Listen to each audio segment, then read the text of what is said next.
26 November 2011ची ती संध्याकाळ. अरबी समुद्रातून एक बोट मुंबईच्या दिशेने आली. किनाऱ्यावर उतरून त्यातले 10 अतिरेकी मुंबईत घुसले आणि त्यांनी ताज आणि इतर ठिकाणी हल्ला करून अंधाधुंद गोळीबार केला.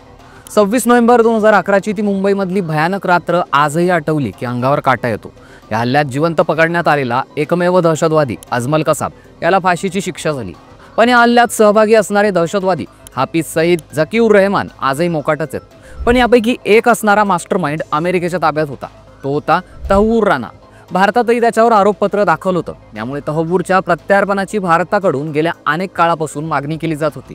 यामुळे लवकरच तहव्वूर राणाला आता भारतात आणलं जाणार आहे. यामुळे तहव्वूरच्या प्रत्यार्पणाची भारताकडून गेल्या अनेक काळापासूनची मागणी सुरू होती. आता ही मागणी मान्य केली गेली आहे. यामुळे लवकरच तहव्वूर राणाला आता भारतात आणलं जाणार आहे. 26/11च्या हल्ल्यात राणा कसा सहभागी होता आणि या योजनेत तो कसा आला, हा राणा मुळात आहे कोण, जाणून घ्या या व्हिडिओमधून. नमस्कार, मी ऋषिकेश आणि आपण पाहत आहात लगावबत्ती.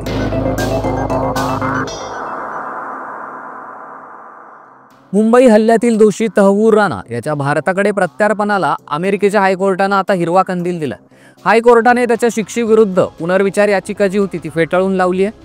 मुंबई हल्ल्याप्रकरणी राणा दोषी आहे. यामुळे त्याचं प्रत्यार्पण करण्याची भारताची अनेक वर्षांपासूनची मागणी होती. यामुळे तहव्वूर राणाचा भारतात प्रत्यार्पणाचा मार्ग आता मोकळा झालाय. 2008ला मच्छीमार असल्याचं भासवून भारतीय नौदलाला गुंगारा देऊन 10 दहशतवादी अरबी समुद्रातून मुंबईत घुसले. यासाठी वाटेत त्यांनी एका भारतीय बोटीचं अपहरण केलं आणि बोटीवरच्या सगळ्या लोकांना संपवलं आणि ती बोट घेऊन ते मुंबईत आले.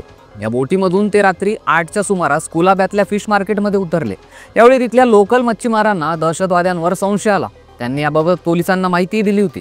पण त्यानंतर दक्षिण मुंबईत या लोकांनी मृत्यूचं थैमान घातलं. 26 नोव्हेंबर 2008चा तो दिवस होता.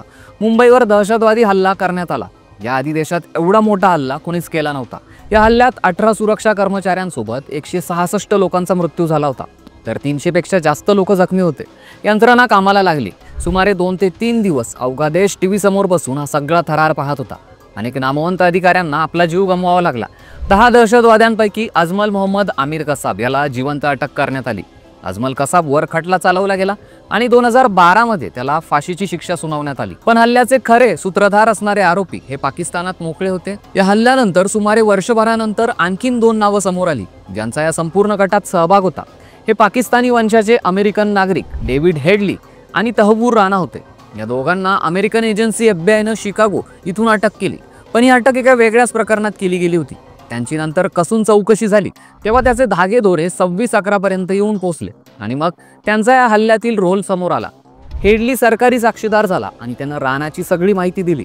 मुंबईतल्या ठिकाणांची रेकी करण्यासाठी डेव्हिड हेडली 2006 ते 2008 या काळात टुरिस्ट बनून मुंबईत आला होता. मुंबईत आपली ओळख लपवण्यासाठी हेडलीनं ताडदेव परिसरातल्या फर्स्ट वर्ल्ड इमिग्रेशन सर्व्हिसेस नावाच्या इमिग्रेशन कंपनीचा आधार घेतला होता.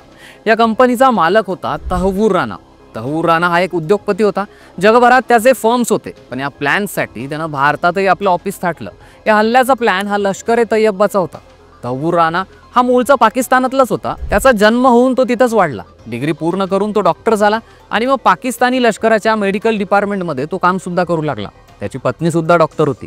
हे दोघे पती पत्नी 1997 मध्ये कॅनडात गेले आणि 2001 मध्ये अधिकृतपणे कॅनडाचे नागरिक झाले. आणि मग कॅनडात जाऊन त्याने आपले वेगवेगळे उद्योग थाटले. 2009 मध्ये अटक होण्यापूर्वी काही वर्ष राणानं अमेरिकेतल्या शिकागो इथं इमिग्रेशन आणि ट्रॅव्हल एजन्सीही उघडली होती. तसंच इतर काही व्यवसायही सुरू केले.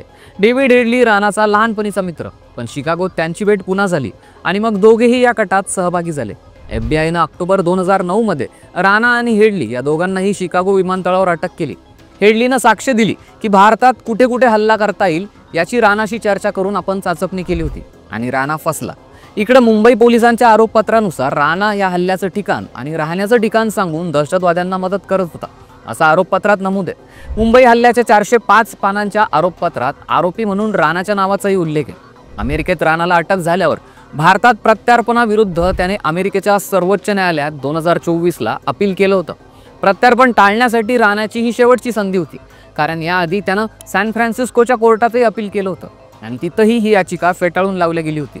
दोन्ही देशांमधील प्रत्यार्पण करारानुसार त्याला आता भारतात पाठवलं जाईल असं अमेरिकन कोर्टानं आपल्या निर्णयात म्हटलं. भारताच्या ताब्यात न येण्यासाठी त्यानं आटोकाट प्रयत्न केलेत, पण आता लवकरच सगळी कायदेशीर प्रक्रिया पूर्ण करून त्याला भारतात आणलं जाईल. राणाच्या प्रत्यार्पणाची आवश्यक कागदोपत्री तयारी केली गेली आहे. आता लवकरच तो भारतात येईल, तेव्हा आणखीन काही गुपितं समोर येतील अशी शक्यता आहे आणि यामुळेच त्याचं प्रत्यार्पण हा भारताचा मोठा विजय. त्यामुळे येत्या काळात आता आणखीन काय घडामोडी समोर येतात हे पाहणं महत्त्वाचं असणार आहे. हा व्हिडिओ तुम्हाला कसा वाटला हे आम्हाला कमेंट करून नक्की कळवा आणि अशाच माहितीसाठी आमच्या लगावबत्ती या यूट्यूब चॅनलला नक्की सबस्क्राईब करा.